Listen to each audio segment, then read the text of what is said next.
Okay, I think we're live to YouTube. Think we are. So let's get the clapperboard. So it's scene one, take one, action, and it's Paul Archer's live stream. Welcome everybody to our mortgage live stream. Do you like my little clapperboard there? I thought it was really quite funny anyway. Well, I think it's funny, if you don't know. So mortgages, CMAPs, CPD, all those good things that you guys are going through over the next, I don't know, however long you're doing this for, really. We've got a good 20 minutes or so of some action for you on married couples allowance, but also on some lead generation tools. So I've got some lovely tips for you which will help you out enormously. What's been going on in the market? Well, a lot of busyness really. So overwhelmed now. Lenders are just completely overwhelmed. And if you think lenders are going to be overwhelmed, what about the lawyers? They're going to be completely overwhelmed when it comes to completion of all these purchases that are going through. There's going to be some complaints whizzing their way to the Law Society probably. About time that sector got themselves disrupted properly and got themselves up to speed. Anyway, enough of that. Let's get on to our first major topic today, which was really updating your materials really for the new tax year. And as I mentioned before, a lot of taxes haven't changed at all. So your bands of income tax are all very much the same as they were before, which is great news for you as well, isn't it? But you don't need to remember these things because they're in the tax facts. But the married couples allowance has changed. So let's just talk about the married couples allowance, get yourself up to date on that one for you. So we're talking here about married couples allowance, married couples allowance. Now last night I was talking to Shelley about our parents when they're all alive. My dad's still with us of course, but my mum isn't, and nor is Shelley's parents. But of course I asked her how long did they, how long was their marriage, and Shelley was saying hers was 30 odd years and my mum and dad's was 30 odd years. But this particular allowance is only given to married couples born before 1935. So let's put that into context. That's not a lot of married couples around. My dad was born in 1938 and I think he's old, don't quote me on that one, will you? But that's the point behind this one. Now the whole point behind this particular allowance is it's a legacy allowance from the past, and the Conservatives and Labour governments are too afraid to abolish it, which is fair enough really, isn't it? Because it gives them all they need. Now, we're talking here about equity release mainly. If you're in the equity release market, your job is to give people lump sums of money in order to spend it on wherever they want to spend it. And many of course are raising money for their children's deposit on housing. Some are raising money to help with their children, and all sorts of grandchildren money, and all sorts of gifts are being given to equity release clients. Now, if you are raising money for equity release and they spend it, there's usually not a problem. However, if they invest the money, it can cause problems with things like the married couples allowance. So the married couples allowance, of course, essentially is given to people who are married and are of a certain age, and it's in addition to all of their other allowances. So as you can appreciate, if we draw our little favourite box here for you, my very favourite little bucket, which we've done many times before. Everyone's entitled to a personal allowance, of course. The personal allowance gives you tax at 0% effectively. Everyone's entitled to one of those. Then above that you have 20% tax up to a certain limit, and above that you have higher rate tax, above that you have additional rate tax. Now the whole point about the married couples allowance is it's an extra amount of tax relief. And it's calculated in quite a simple way. If you were to look in the tax sheet, you'll notice that the amount of married couples allowance is £9,000, let's put the figure up there for you, the current figure for you, £9,075. And you think, well, that's an awful lot of money, that's going to help me out an awful lot. But what they do is they only give you 10% tax on that as a tax relief. So if you did your maths, multiply that by 10%, there you go, 10%, and you don't need a calculator for that one, of course, unless you're me, that gives you £907 off, off your tax bill, which is well worth doing. So what you do basically is you work out your tax bill, whatever it works out to be, and then you deduct 900 quid from the tax bill, and that's how it's worked out, which is a pretty good way of doing it. But the problem is though, this is only given to poor married couples, and they define poor of course by having an income limit, and the income limit this year, let's give you a figure, is 30,000. Let's just put these up here for you. It's £30,200 is the income limit. By the way, we're talking here about 20 21 tax year effectively here. Now again, you've seen this before with other allowances where they reduce it, don't they? And what happens here is they reduce this 900 quid by for every pound of your income, for every £2 of your income, sorry, they reduce it by £1. So that's how they work it. So if we just took an example, we'll have a quick little example for you in a second how that works. So for every £2 that you earn, they reduce it by £1. So you know, won't be much more than £30,200 that you're earning before you actually do lose it completely. So let's just have a quick look at an example for you, because I know you're all begging me for an example on this one. Let's just let's put this one over here, shall we? We'll keep this one in blue. Let's take Ethel, shall we? Let's put Ethel in here. Quite like that name for somebody. She's married. She receives the allowance. And she has an income from all sources of £29,000. Let's put her income in there for you. 29 grand is her income, and she gets an income from other sources. She gets extra income. Maybe you've given her an equity release money. She's invested it, and let's just say then she gets an income of £10,000 from the equity release lump sum you gave her. Now obviously she's starting now to breach it. The 29,000 didn't breach the 30,200 limit, but adding the 10 grand does.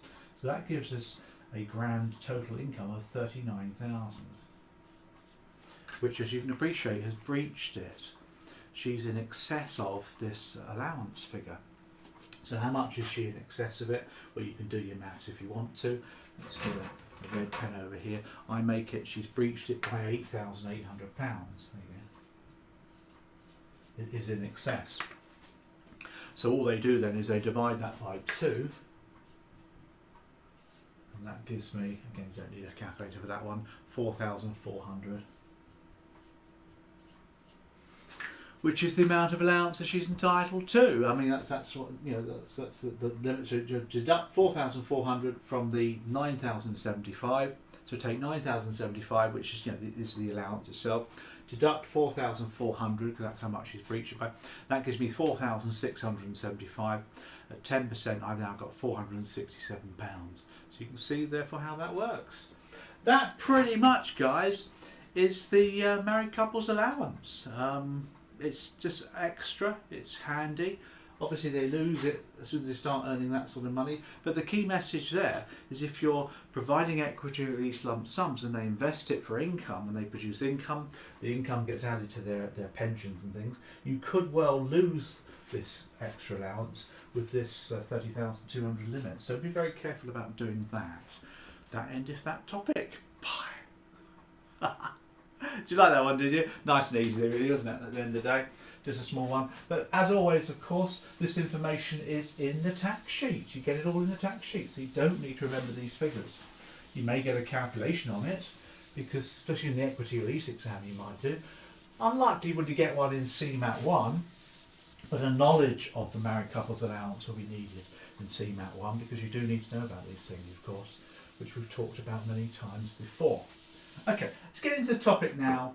Let's segue beautifully now into the topic of lead generation. Now, a lot of mortgage advisors have been contacting me recently about setting up their own firm. Obviously, they want to have employed occupations, but the mortgage market doesn't seem to be wanting to take on many employed people at the moment. You don't tend to find that in a recession or in a downturn because they don't want to take the risk. But self-employed positions, there's plenty of them. Being self-employed is great, but you've got to get leads. You've got to get your own business, and that's the hard part. You'll find that is the major occupation of a self-employed mortgage advisor. Especially as more and more mortgage advisors come on stream, there's going to be more and more competition effectively, although there isn't enough to go around. So I've got a couple of techniques for you. Now the first one is a lovely little technique to help you, and I call that the quick referral technique. Quick referral technique. Let's put this one up here for you. The quick referral technique. Now we all know that good professional advisors, mortgage advisors, financial advisors, equity release advisors, even my role as well, we get most of our business from referrals. In other words, great bit of business with a client refers you on to their best buddy who comes to talk to you about their financial planning or mortgages, whatever it is. I get referrals in my sector as well. Most of my business is with corporates. Corporates talk to other corporates and I get referrals that way. Now here's a quick little technique for you that you might want to do, and this is getting referrals in a more of a proactive way, where you contact your clients and ask them for a referral. That's pretty much the technique. You think, oh my God, Paul, I can't do that. You know, they'll think I'm desperate. They'll think I'm sort of eager for business. Now, what you want to do here is make contact with your clients in whichever way you like to. And in a moment, I'm going to give you a tip that you might not have thought about, and that's using Royal Mail, but we'll come on to that in a minute. So contact your client in any way that you seem fit. And when you pitch your client about getting a referral, don't go all desperate and sort of, I've got no business, I need more customers. Tell them, for example, that you're growing your business, or you've got some space for 1 or 2 new clients. And your client bank, you restrict your client bank to say 60, 70 or whatever it is, and you've got space for a couple more people, so you thought you'd give your existing clients a ring to see if they know anybody that might be wanting to come into the club kind of thing. You don't want to come across as desperate in any shape or form. Growing the business is a big one, expanding in new areas, therefore we're picking up some new clients. Or we've got some new advisors in the business, and therefore we've got some scope now to bring in some new clients, and we've only got like 2 spaces left. So that's the first thing you want to do. And then when you talk to them and you do all the usual spiel about talking to somebody, what you want to do is to confirm to your client that whoever they refer is not going to be hard sold to. People are worried about that. So you want to be saying to them, look, what I'm offering your potential friend, is a free 15-minute consultation, just so we can have a chat to see if there's chemistry, to see if there's a connection, if we can do some help them out in any way. There's not going to be any fee, there's not going to be any commitment at all. I promise you, it'll just be a 15-minute conversation to see if there's anything that we can do to help them moving forward. Something like that. It's got to be very low key, because your client will be thinking that you're going to phone them up and flog them something or put pressure on them. People do. It's natural. So that's really the tip. Make sure that when you contact them that you sell a no fee, no obligation, 15-minute chat, conversation, whatever it is, via Zoom or video or telephone, whatever is your preferred way. And that way, of course, people will be happy to give you their friends or colleagues or whoever it is. So that's just a little tip for you. More coming up next week on referrals. Let's move on now to a different topic for you on lead generation. And I think you'll like this one because it's very relevant to the current marketplace that we find ourselves in. And I particularly like this. It's one of my favourite thoughts to leave you with, really, for a long, long time. And I've entitled this one Personal Marketing, because that's what you're doing here. You're not marketing, because that's like big departments do marketing, don't they, with big budgets and stuff like that. Don't get yourself confused with marketing. You're doing personal marketing, or we used to call it lead generation, call it what you like. Personal marketing. Now the thing is, of course, at the moment with the current situation, so let's just put in there personal marketing so we know what we're talking about. Personal marketing, there you go. The thing is with the current situation is we are in a downturn. We are in a downturn. We're in recession, have been for a couple of quarters. We're in an economic downturn. But where it goes, where it pans out, nobody knows. And don't believe anybody that says they do know, because nobody knows. It's all future, isn't it? But the economy is going to tank and things are going to plummet, really. And things have changed so much, haven't they? So many people now working from home or getting used to working from home. And they're segueing their purchasing, if you like, away from shops and retail, more to the online experience. Now, I was down at a shopping precinct on Saturday. It was packed. I don't know. I think Matalan was opening. But of course, very few companies make huge profits now from retail. Retail is on a downward spiral. So people are going online, and there's numbers and things coming through that online purchases have increased by some things up to 50%. I don't know where the numbers come from, but I read that at the weekend.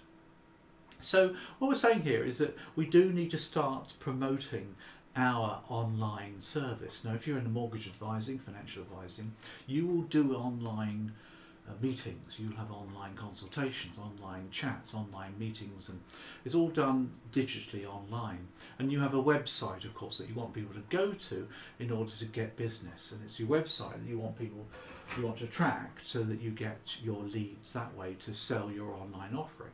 Does that make sense? So how then do you sell your website? How do you promote your website? Now we've got Alex coming on this Thursday, Alex Curtis, who's going to be talking to us about just that topic. So if you want to come along to that webinar, it's only for people on the database, by the way. It's only our membership, so you have to get on the database. If you're on YouTube and you're subscribing here, make sure you email us or go on our website, www.archertraining.com, and register on there, or on advisorcbd.com. You can get on our database that way. Be along with our database. Alex is a really good guy, so you'll enjoy that one. But the point I'm making is that Alex will show you ways of doing that. And all the usual culprits come up. Alex will talk you some more guerrilla methods. So he's going to do some money and time saving methods. If you've got big budgets, you can go on social media, can't you, and promote your website. You can go on Google advertising and promote your website. There's all sorts of things you can do. But the problem here is that everybody else is doing it and it's expensive. So, it doesn't always work. Social media promoting advertising is very time consuming and doesn't always work. Google advertising is horrendously expensive, and all the traditional ways of putting people to your website are exhausted. So we've got this problem, haven't we? Because we've got our website or our web presence, call it what you like.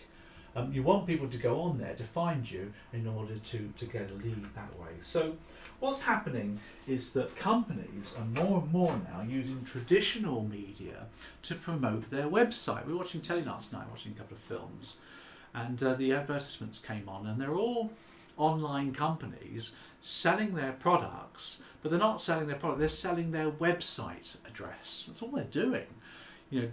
Find us out at this website address. When you see posters in the high street now, it's always a website address that's being promoted. The call to action is go to our website address. So that's what you want to do. But don't do it through TV advertising and posters. Think about it logically. People are at home so much more now, working from home.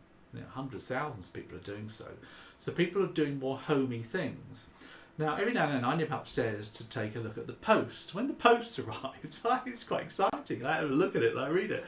But what else am I looking for coming through the door is leaflets, brochures. I actually give them my attention now because I'm locked up at home. This is all your clients as well. So my answer to you here is use some old-fashioned, traditional print media. So obviously you can use the post. So you use the Royal Mail. Get a little letter like we used to do in the old days and post your customers or potential clients information. Do that for referrals and stuff like that. Whether you want to do blanket mailing to people is entirely up to you. It's very expensive still. I mean, second class stamp costs 50-60 pence, isn't it? But what you could do though is just do some good old fashioned leaflets. So get some leaflets printed up of your services, and pay some young people who haven't got their bar jobs anymore to go and deliver them to people's doors. I mean, I get them here. I get mortgage brokers with nice little brochures, send them through IFAs. Estate agents have been doing it for years.